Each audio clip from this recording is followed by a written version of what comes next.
월드컵이 시작됐죠. 축구 경기에서 전반전, 후반전도 중요하지만 전반전, 후반전 사이에 하프타임이라는 시간이 있습니다. 15분 휴식 시간이 있는데 전반전을 복귀하고 어떻게 하면 후반전에 역전할 것인지 새롭게 전략을 세우는 아주 중요한 골든타임, 그게 바로 하프타임입니다.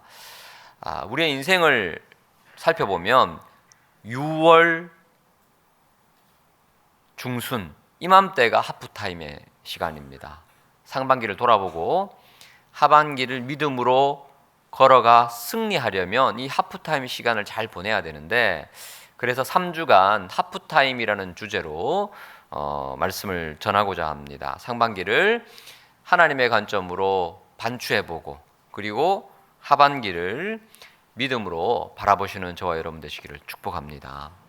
오늘은 그 첫 번째 시간으로 지금 나는 이라는 제목으로 말씀을 전하도록 하겠습니다. 오늘 우리가 읽었던 시편 127편, 여러분 잘 아시는 말씀이죠. 표제를 보시면 제목이 있죠. 솔로몬의 시라고 되어 있습니다. 솔로몬이 누굽니까? 성전과 왕궁을 지은 사람이고 이스라엘의 최전성기를 구가한 성공적인 왕이었죠. 그런데 아주 뼈아픈 실패도 경험한 왕입니다. 양극단을 오갔습니다. 그가 고백을 합니다. 인생에는 딱 세 가지 모델이 있다. 오늘 말씀을 통해서 그 세 가지 모델을 우리의 삶에 적용해 보라고 도전하고 있습니다. 지금 나는 어떤 인생인가? 지난 6개월을 돌아보고 정직하게 우리 자신을 바라보고 후반전을 믿음으로 맞이하는 은혜가 있기를 축복합니다. 자, 세 가지 인생 중에 첫 번째, 불안한 인생이 있습니다. 불안한 인생을 사는 사람이 있다는 거죠. 자, 1절을 보시면 집을 세운다라는 표현이 있죠.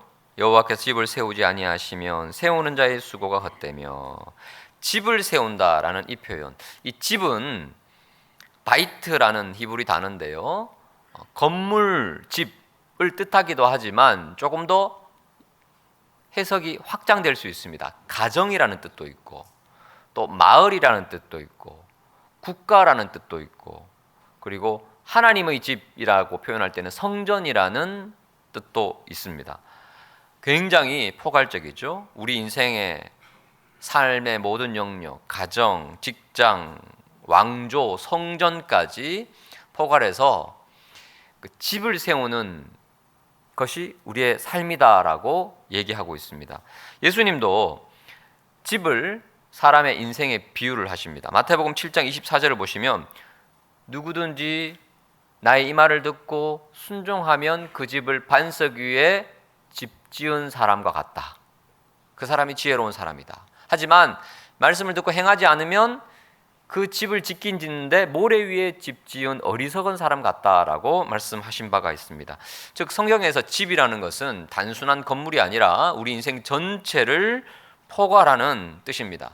여러분의 가정, 여러분의 일터, 여러분의 가는 앞길, 모든 것이 집으로 표현할 수 있겠죠. 집을 잘 세우고 잘 짓는 사람은 잘 산 사람이에요.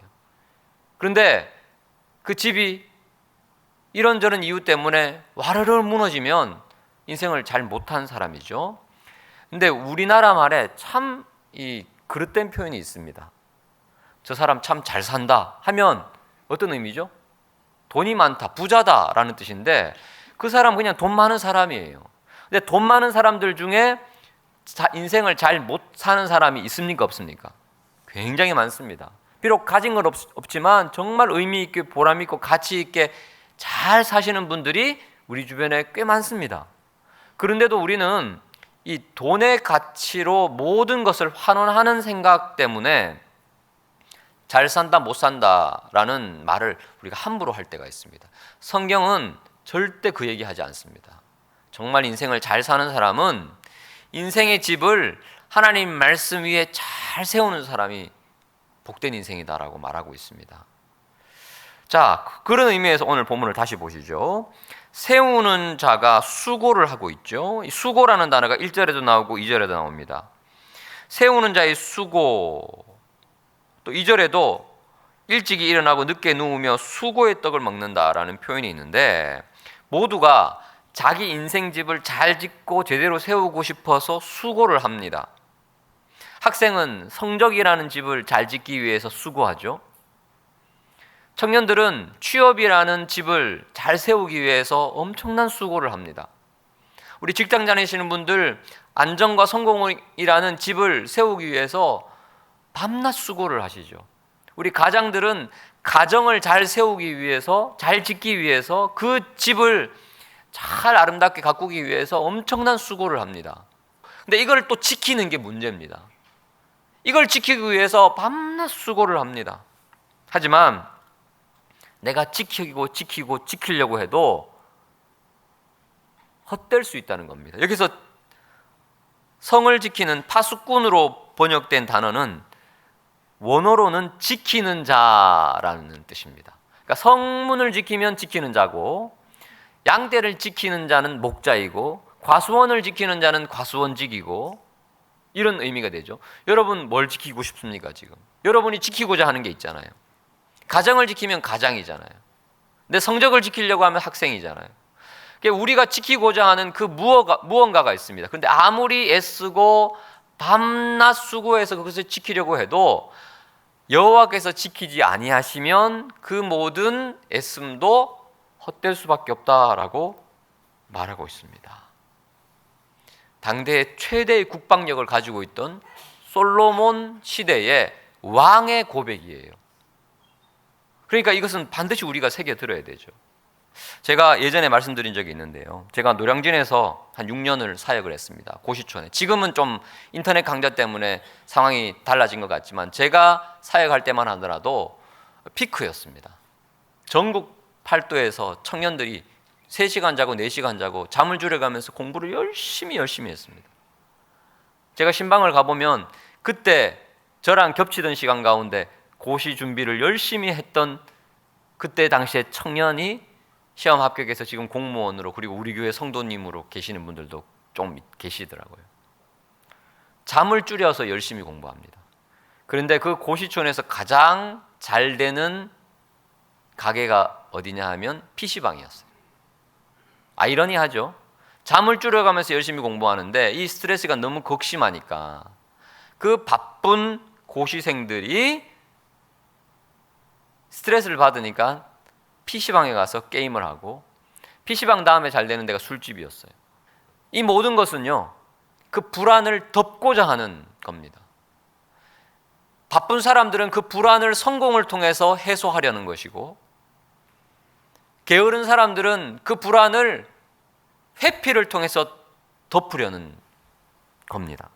하나님 없이 세우고 하나님 없이 지키려는 사람은 여전히 바쁘고 여전히 두렵습니다. 그래서 하나님 없이 살아가는 사람은 쉬어도 쉬지 못한다는 거예요. 하나님 없이 모든 것을 내가 책임지려 하기 때문입니다. 쉽지 않습니다. 자, 그런데 오늘 본문은 불안한 인생과 대조되는 두 번째, 평안한 인생에 대해서도 이야기합니다. 자, 오늘 본문을 다시 보시면 1절의 수고, 2절의 수고가 나오는데 이 수고가 1절, 2절에서는 부정적으로 나오긴 하지만, 자, 128편을 보십시오. 그 다음 시편 128편 2절에 보시면 수고라는 단어가 또 한번 나오는데 이것은 긍정적으로 나와요. 자, 128편 1절, 2절을 같이 한번 읽어보겠습니다. 시작. 여호와를 경외하며 그의 길을 걷는 자마다 복이 있도다.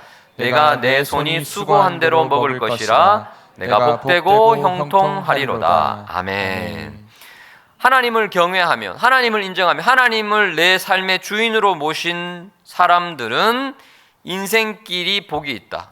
그리고 그 사람은 2절에 손이 수고한 대로 먹을 것이다. 이것은 참 복되고 형통한 삶이다라고 말하고 있습니다. 성경은 열심히 집을 세우고 열심히 집을 지키고 일찍 일어나고 늦게 눕는 것 자체를 탓하지 않습니다. 오히려 장려합니다. 권면합니다. 문제는 하나님을 의지하고 그렇게 살아가느냐, 그게 아니라 하나님 의지하지 않고 내 힘만 믿고 내 인생의 집을 세워가느냐의 문제라는 겁니다. 잠언 16장 3절을 보시면 너의 행사를 누구에게 맡기라고요? 여호와께 맡기라. 여기서 행사는 영어 성경에 work라고 되어 있어요. 내가 일하고 있습니다. 근데 내가 하는 이 일을 하나님께 맡기라는 거예요. 일하지 않는다는 거 아닙니다. 오해가 있습니다. 내가 여호와께 맡기면 나는 아무것도 안 해도 되겠지가 아니라는 거예요. 여전히 나는 하나님께서 맡기신 그 사명을 감당합니다. 그런데 그 워크를, 그 일을, 그 행사를 여호와께 맡기라는 거예요. 그러면 네가 경영하는 것, 네가 계획하는 것이 결국 이루어질 것이다. 왜냐하면 하나님이 세우시기 때문에, 하나님이 지켜주시기 때문에. 고린도전서 15장 58절에 보시면 여기도 수고라는 단어가 나와요. 너희 수고가 주 안에서 헛되지 않은 줄 알미라. 하나님을 의지하고 하나님을 신뢰하며 나아가는 사람은 수고합니다. 더 열심히 수고합니다. 왜냐하면 사람들이 보던 안 보던 성실합니다. 하나님이 내 과정을 보시기 때문에, 결과는 하나님께 맡기고 이 과정 가운데 충실하고 내 동기를 보시기 때문에 더 성실합니다. 사람들이 보던 안 보던 상관없습니다. 하나님이 보고 계시기 때문에 나는 최선을 다하는 거예요.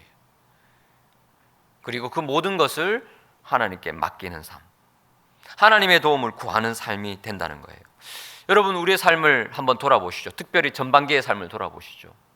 내가 무언가를 열심히 했다면 불안해서 했던 수고였나? 아니면 믿음으로 수고한 것인가? 내 힘으로 열심히 일했던 것인가? 아니면 주님 안에서 수고했던 것인가를 돌아봐야 한다는 겁니다. 그런 의미에서 2절을 다시 보시죠. 2절 후반부에 그러므로 평안한 인생은 어떤 인생입니까? 여호와께서 그의 사랑하시는 자에게 잠을 주신다. 여기서 잠이라는 것은 단순한 수면이 아닙니다. 평안이라 그랬습니다. 안식이라 그랬습니다. 하나님이 나와 함께 하심을 알기에 잠 못 드는 인생이 아니라 잠잘 수 있는 인생이 된다는 거예요. 2절을 세번역 성경은 이렇게 직관적으로 번역을 합니다. 같이 읽어보겠습니다. 시작. 진실로 이께서는 사랑하시는 사람에게는 그가 잠을 자는 동안에도 복을 주신다. 아멘. 내가 잠든 사이에도 하나님이 일하신다는 그것을 믿는 사람은 평안을 누릴 수 있습니다. 내가 다 해야 된다는 강박에 빠지면 불안할 수밖에 없죠. 하지만 사람은 잘 수밖에 없잖아요. 자야 되잖아요. 근데 내가 자는 동안에도 하나님이 나에게 복을 주시고 하나님이 나를 위해서 일하고 계신다는 사실을 믿으면요, 이만큼 평안한 인생이 없다는 거예요. 내가 일하지 않아도, 내가 아파서 누워있을 때도, 내가 고난 중에서 아무것도 할 수 없는 그 순간에도 하나님이 여전히 나를 위해서 일하고 계시고 여전히 나를 안위하시고 붙잡고 계신다는 그 사실. 하나님께서 목자가 되셔서 쉴만한 물가로 푸른 풀밭으로 인도하실 때도 있지만 사망의 음침한 골짜기를 지날지라도 내가 해를 두려워하지 않을 것은 주의 지팡이와 막대기가 나를 안위하심이라. 그 평안을 누릴 수 있어야 된다는 겁니다. 이 믿음의 근거는 뭡니까? 자, 2절 후반부를 다시 보시면 여호와께서 그의 사랑하시는 자에게 잠을 주신대요. 하나님이 나를 사랑하신다는 사실을 여러분 꼭 기억하셔야 됩니다. 허물 많은 죄인인 나를 위하여 예수 그리스도를 이 땅에 보내셔서 무조건적인 사랑으로 그 사랑을 증명해 보이셨습니다. 하나님이 저와 여러분을 그렇게 사랑하셔요. 사랑받는 자는 평안합니다. 나를 이처럼 사랑하시는데 여전히 하나님이 나를 향해서 왜 일하시지 않겠느냐, 그 확신 가운데 거하면 모든 두려움이 사라지고 모든 불안이 잠잠해질 수 있다는 거예요. 그래서 예수님께서 마태복음 11장 28절에 이렇게 말씀하십니다. 수고하고 무거운 모든 짐진 자들아 다 내게로 오라. 내가 너희를 쉬게 하리라. 우리 주님은 단순히 우리에게 좀 쉬어라 라고 말씀하시지 않으셔요. 나에게 오라고 말씀하세요. 나에게 오면 너희가 쉴 수 있다라고 말씀하세요. 얼마나 수고하고 무거운 짐을 지고 가는지 내가 안다. 나에게 오면 쉴 수 있다. 나에게 오면 안식을 누릴 수 있다. 나에게 오면 평안을 누릴 수 있다라고 말씀하십니다.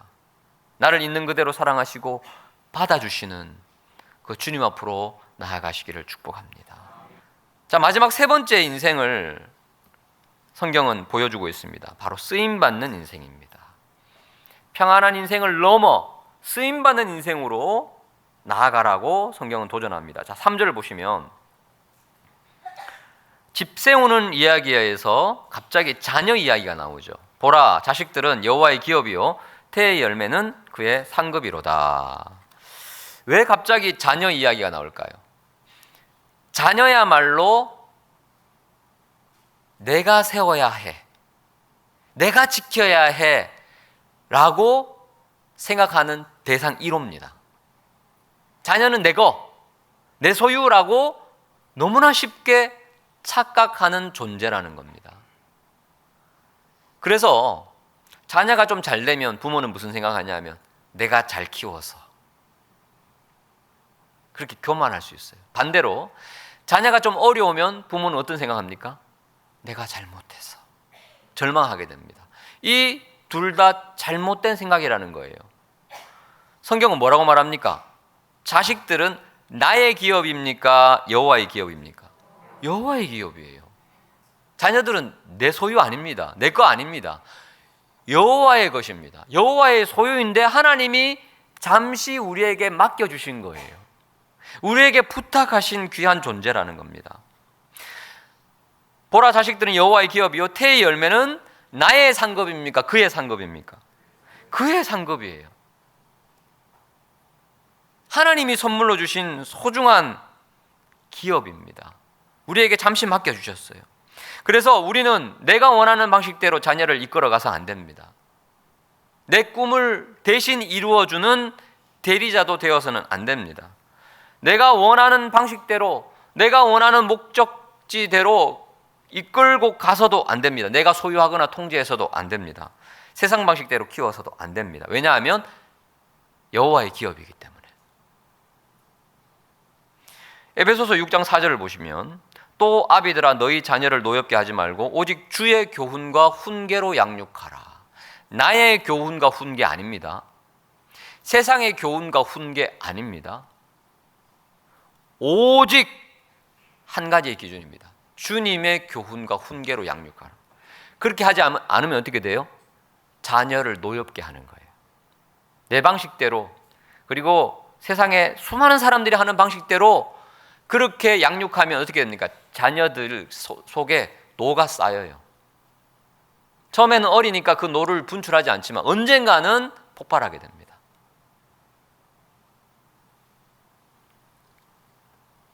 부모는 자녀를 우상으로 만들기 쉽습니다. 그러면 자녀의 성공이 내 성공이 되고 자녀의 실패가 내 실패가 될 수 있다는 거예요. 아닙니다, 여러분. 자녀는 여호와의 기업이에요. 부모는 사랑이라는 미명 하에서 통제해서는 안 되고 자녀는 기대라는 이름에 짐을 지어서도 안 되는 겁니다. 이것은 성경에 말하는 자녀 사랑도 아니고 부모 공경도 아닙니다. 자녀도 하나님이 세우셔야 되고 하나님이 지켜주셔야 돼요. 자녀까지도 우리는 하나님께 맡겨야 됩니다. 조금 더 확대해서 적용해 보죠. 3절 보라 자식들은 여호와의 기업이요. 여기서 기업은 나할라입니다. 나할라. 지난 여호수아 강해 때 제가 종종 말씀드렸습니다. 나할라는 분깃이라는 뜻이에요. 여호와께서 우리에게 주신 몫이라는 뜻이에요. 내 몫이라는 뜻이에요. 그러면 내 인생에 여러 자식들이 있습니다. 나할라가 있습니다. 어떤 게 있을까요? 농부들은 1년 열심히 농사지은 그 열매를 보고 내 자식 같다 그래요. 소를 키우고 양을 키운 목축업자들은 열심히 키운 그 양떼들, 소떼들을 보고 내 자식 같다 그래요. 이게 나할라입니다. 여러분은 뭘 키워냈습니까? 여러분은 뭘 지켜냈습니까? 여러분의 삶의 영역에 여러분의 시간, 여러분의 재정, 여러분의 건강, 여러분의 삶의 모든 것, 내가 가지고 있는 내 소유인 것 같은 그것 뭡니까? 하나님이 나에게 맡기신 거예요. 나할라예요. 내 거 아닙니다. 여호와의 기업입니다. 하나님이 나에게 주신 분깃입니다. 그래서 여호수아가 각 지파에게 준 그 땅, 여호와의 분깃이죠. 땅은 영원히 하나님의 소유이니 그 소유를 각 지파에게 맡기신 거예요. 개간하고 간척하고 그것을 하나님 위해 사용하라는 겁니다. 마찬가지입니다. 우리의 건강과 우리의 시간과 우리의 물질과 우리의 은사와 우리가 가진 모든 것 내 거가 아니라는 거예요. 하나님이 우리에게 맡겨주신 겁니다. 자, 이 분깃, 이 나할라는요 화살과도 같아요. 자, 4절 보십시오. 젊은 자의 자식은 장사의 수중에 화살 같으니, 내 자녀뿐만 아니라 내가 가진 모든 것들 내 것이 아니라 하나님이 나에게 맡기신 기업이고 또 장사의 수중에 화살 같으니. 여러분, 화살은 언제 사용합니까? 집에 장식품으로 걸어두나요? 품에 안고 있나요? 화살은 언제 사용하죠? 전쟁할 때 화살을 쏴야 돼요. 하늘을 향해서 날아가야 돼요. 그게 화살이 화살되는 겁니다. 자녀는 하나님의 영광을 위해서 사용돼야 돼요. 저와 여러분에게 하나님이 허락하신 것들 하나님께 쓰임 받아야 돼요. 자, 그렇게 하나님께서 사용하시면 어떻게 됩니까? 5절, 그것이 그의 화살통에 가득한 자는 복되도다. 하나님이 또 채워주세요. 또 채워주세요. 하나님께 쓰임 받으면 하나님이 더 쓰라고 더 채워주세요. 우리 사무엘상 큐티하고 있죠. 한나가 자식이 없었어요. 자식 달라고 기도했더니 하나님이 사무엘을 주셨어요. 근데 주신 그 사무엘을 하나님 사용해달라고 하나님께 다시 드려요. 자식 없어서 기도했는데 자식 주시니까 하나님께 드리니까 어떻게 됩니까? 하나님이 더 많은 아들과 딸로 주시더라. 하나님이 화살통에 더 많은 화살로 채워주시는 거예요. 여러분, 우리의 소유도 마찬가지입니다. 내 것이라고 생각하고 부둥켜 안고 있으면 그냥 그걸로 끝나요. 근데 이것이 여호와의 기업이라 라고 고백하면, 그래서 하나님께 쓰임받는 인생이 되면 더 많이 사용할 수 있도록 하나님이 더 채워주실 줄 믿습니다. 우리 자녀들에게 복을 주시고, 우리 가정에 복을 주시고, 우리 사업장에 복을 주시고. 여러분, 저는 우리 창일교회 목회하면서 저의 나할라잖아요. 하나님이 나에게 주신 공동체, 주님, 이 창일교회 주님께 쓰임받게 하여 주십시오. 아껴서 우리만 행복한 인생이 그런 교회가 아니라 지역사회를 복되게 하고 한국교회를 풍성케 하는 수많은 영혼들을 살리는데 쓰임받는 교회가 되면 하나님이 더 쓰임받을 수 있도록 채워주실 줄 믿습니다. 말씀의 결론을 맺겠습니다. 여러분, 어떤 인생 살고 싶습니까? 지난 6개월을 한번 돌아봅시다. 불안한 인생이었습니까? 평안을 누리는 인생이었습니까? 그리고 더 나아가 쓰임받는 인생이었습니까? 정말 평안을 마음껏 누리고 쓰임받는 인생이 되려면 어떻게 하면 될까요? 은혜를 구해야 돼요. 여호와께서 세우시는 인생, 여호와께서 지키시는 인생은 어떤 인생이냐? 은혜를 구하는 인생이에요. 주님, 내 힘으로는 아무것도 못합니다. 저는 숨 쉬는 것도 하나님의 은혜 아니면 살아갈 수 없습니다. 그 고백이 나오면 여호와께서 세워주실 줄 믿습니다. 여호와께서 지켜주실 줄 믿습니다.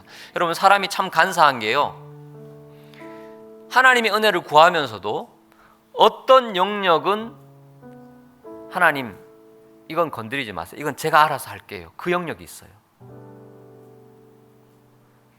그건 기도 안 합니다. 그건 그냥 내가 알아서 하려고 해요. 그 영역까지도 하나님께 맡기라고 성경은 이야기합니다. 최고의 건축가이자 최고의 국방력을 가지고 있던 솔로몬이 고백합니다. 여호와께서 세우지 않으시면, 여호와께서 지키지 않으시면 우리의 모든 수고가 헛되다고 말합니다. 하나님, 내 삶의 모든 영역에 하나님의 은혜가 필요합니다. 그 고백으로 후반기를 다시 힘있게 달려가는 저와 여러분 되시기를 축복합니다.